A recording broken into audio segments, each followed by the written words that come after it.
What's going on, everybody? Jeremiah here from Babylon by Backyard.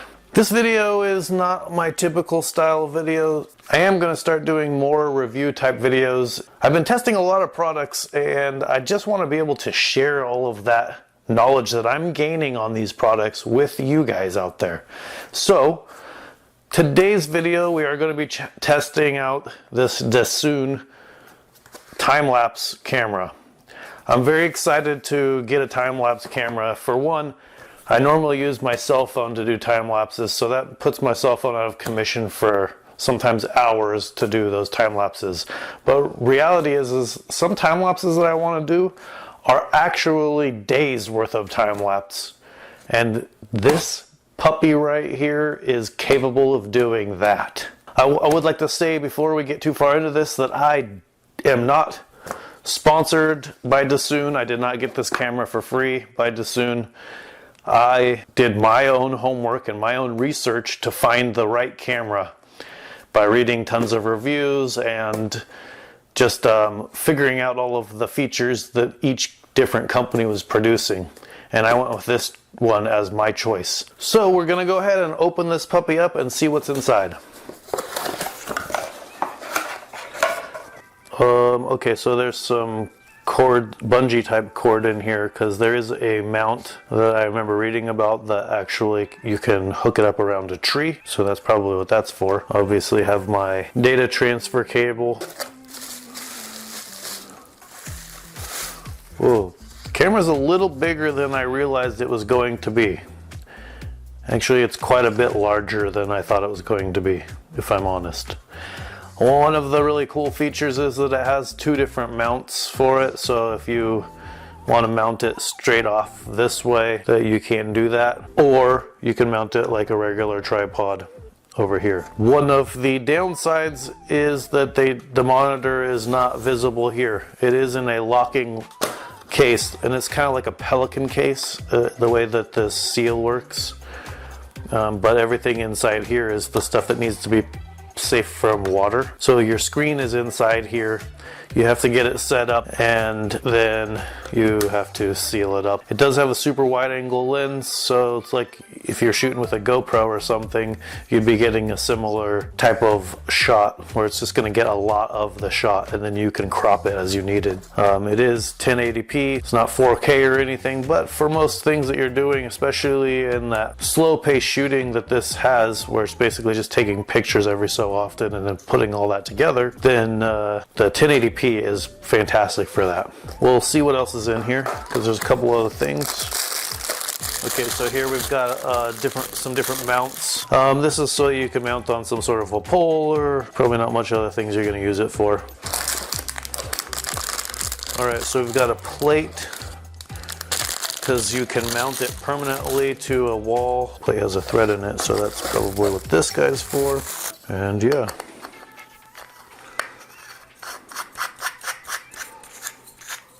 Cool. That's permanent mounting is a pretty nice feature. I will probably set up and use this in the greenhouse for when I'm doing some of these shots. And we'll cut to that towards the end of this. Okay, so this is actually the strap for around here. I'm not sure what I'm going to use that bungee part for then, because this makes way more sense. This is for mounting to a tree or something outside. It looks like I got some hardware to mount this feet guy up there, so and I guess you could even mount it in drywall inside a house.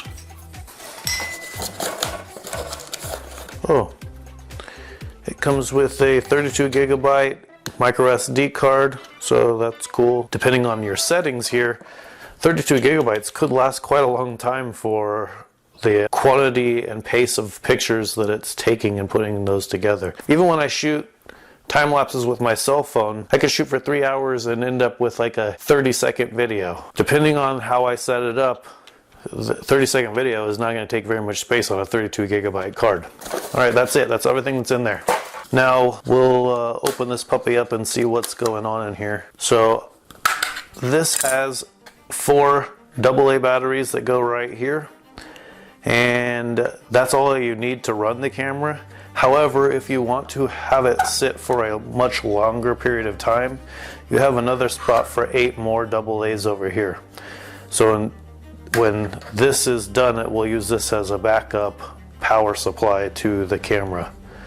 So that's kind of a neat little feature there, to be able to really set it and forget it for a long period of time. So let's go ahead and get some batteries in this thing and start trying some shots. Okay, I just put the 4 in right now just to do some testing here. I have not even opened this book yet to see how anything works, but I just wanted to see how easy is it to maneuver or try to get through this without having to look at the manual. Power is pretty easy. Please select your language. Okay, I'll just hit OK, because English. Memory card. Memory card goes over here, and it gives you a little picture, so you can't really put it in incorrectly. Good.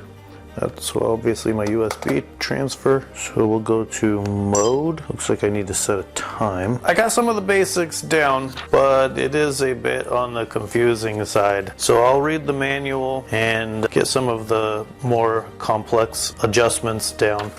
Alright, so I've done some reading. Mainly what my whole goal was to figure out was the shooting and how to change the modes and how to change the timing of those modes. So kick it back on here. When I'm doing a shorter time lapse, obviously I can have more frames within that time lapse. Normally you have 30 frames per second in a video. It's a bit complex to understand the timing, but so every 300 seconds it'll take a picture. So every 5 minutes it'll take 1 picture. This is a long time, so 5 minutes is a decent amount of time to wait between. So if I'm doing something like planting a raft in the greenhouse, this time is probably going to be a little too long between pictures. If it's going to take me no longer than 30 minutes to do a time-lapse video, then I would need to figure out, well, how many frames do I want in that time? Because if every 5 minutes this is taking a frame, so 5 minutes, so we'll say it's going to take me 30 minutes to do the whole video, to create this video, and then I would divide that by every 5 minutes. So that's only going to take 6 frames within the 30 minutes. So I'm not even going to have a second worth of video once this is done, if I had it at 300 frames or at 300 seconds per frame, 5 minutes per frame. What I have to do then is change that interval to be way less than this. We'll do 5 seconds. 0.083 minutes. 8 minutes. 0.08 minutes. So now 30 minutes divided by 0.08, 375 frames now, and then I'll divide that by 30. So now I have a 12.5 second video. It's kind of a complex way to figure this out, but you may have better luck with just trying things, testing it, and figuring out where it best works for you. I'm now going to set it up for 5 seconds. Every 5 seconds it'll take a shot, and my goal is to have a 12.5 second video of me planning out a raft. So we'll go in here, back to the menu, time-lapse photo, and I'll set 5 minutes. Oh.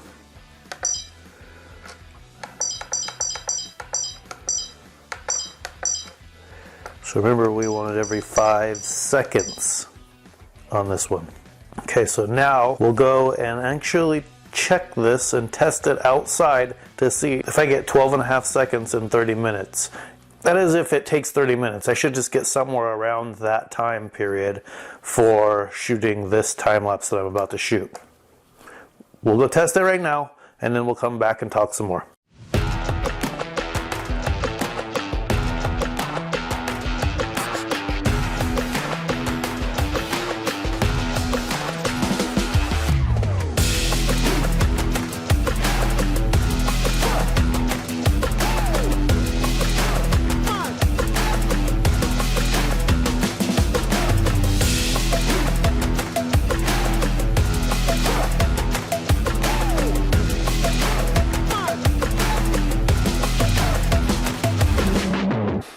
right, that turned out pretty good. Let's go ahead and jump in and make some adjustments for our long shoot. So I want to shoot for a whole month.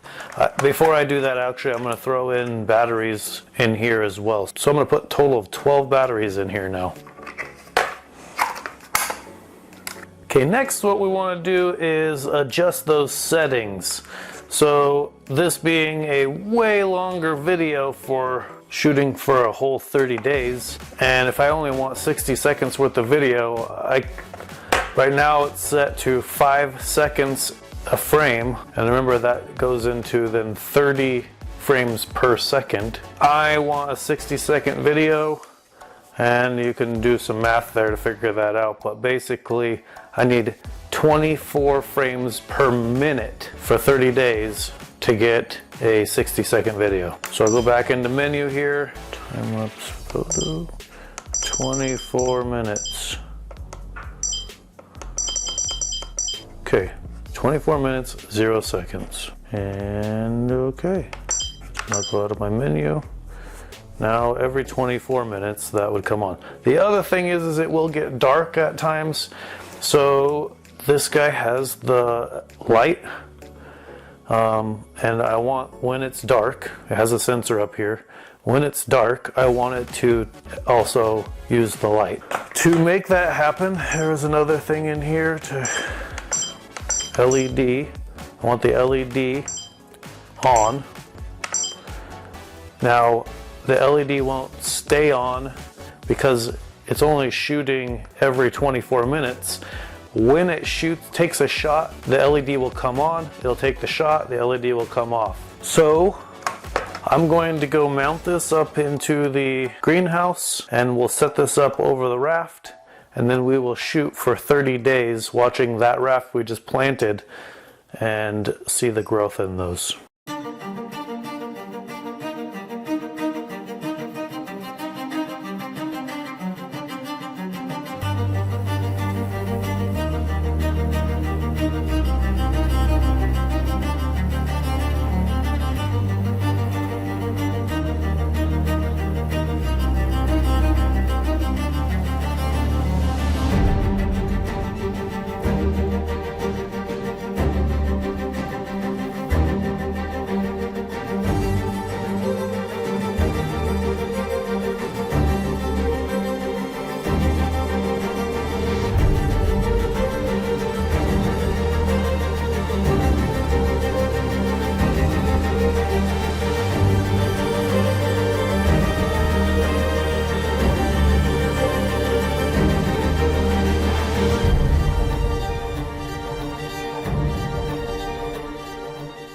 All right, pretty awesome, huh? For the price of this Dassault time-lapse camera, you really can't go wrong. It's a little bit clunky to navigate setting up the actual shots, but once you get that figured out, it's no problem at all.